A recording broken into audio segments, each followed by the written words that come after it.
سلام. بالاخره 3 آذر یعنی همون یوم الخمس مذاکرات از راه رسید و بادکنک وین بوم ترکی. اینجا بود که تازه معنای جیغ و داد دلواپسان نظام روشن شد. شاهد خفقان اطلاعات در این زمینه هستیم. آقای رئیس جمهور، شما در تبلیغات انتخاباتی خود به مردم اعلام کردید برنامه شما به گونه‌ای است که هم چرخ هسته‌ای بچرخد و هم چرخ زندگی مردم، اما در حدود 1.5 سال از چرخ هسته‌ای متوقف شده و از طرف دیگر با رکود شدید فعلی چرخ زندگی مردم خصوصا محرومین و مستضعفین نیز کاملا متوقف گردیده است. اون چرخ اصلی که داره متوقف میشه چرخ ولایت یزیدیه. این همون اتفاق مبارکیه که شیخ پری میخواد زیر سیبیلی ردش کنه و نذاره بسیجی‌ها بو ببرن. آیا قرار است اتفاق نامبارکی بیفتد که مردم و اساره ملت یعنی مجلس نباید بدانند؟ آیا کاخهای سفید، کرملین، پادشاه عمان، صهیونیسم غاصب، آلمانی ها، فرانسوی ها و حتی وزرای خارجه عمان و امارات محرمتر از ملت و مجلس برای شما هستند؟ ممکن است شما بگویید 3-4 نفر در مجلس خبر دارند و ما در پاسخ به شما میگوییم آنها یا اساره ملت نیستند و یا از ما بهترانند.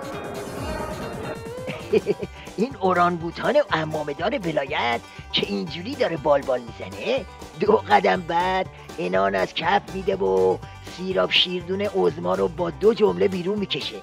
اینجاست که معلوم میشه پشت همه هارت و پورتای دوغکی چیزی جز ترس از آخر عاقبت همه آخوندا نیست. ترس از به فنا رفتن موجودیت نظامه. آقای رئیس جمهور، سوال اساسی من از شما این است: مگر می‌خواهید به همراه دانش هسته‌ای موجودیت نظام را هم به دشمنان انقلاب، نظام و اسلام هدیه کنید که ما را محرم نمی‌دانید؟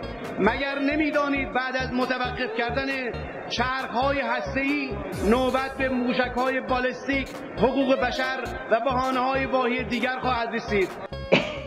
بابا پاک ضایع کردی که تو.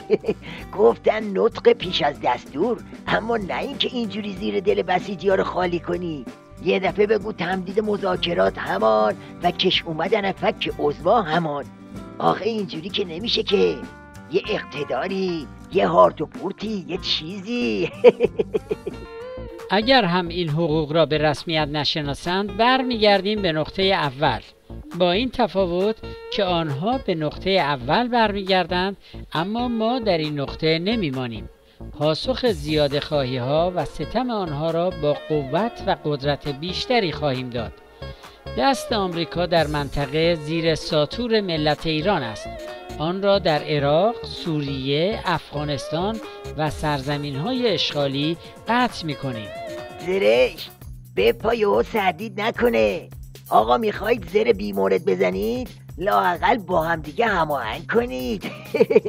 اون میگه موجودیت نظام از دست میره، بعد همزمان این یکی لاف ساتوری میاد.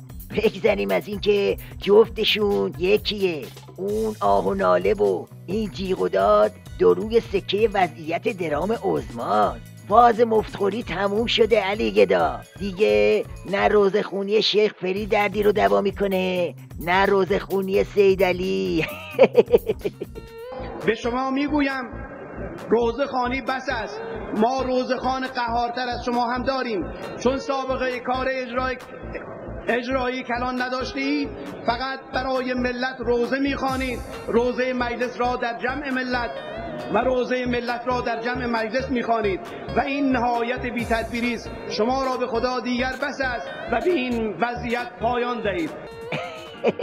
نترس، ملت به وضعیت همتون پایان میدن. چرخ و چرخ دنده همتون رو متوقف میکنن. دیر و زود داره ولی سوخت و سوز نداره.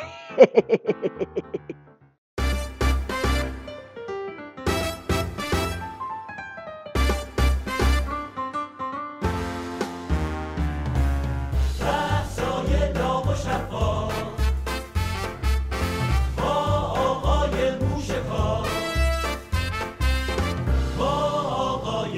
شکار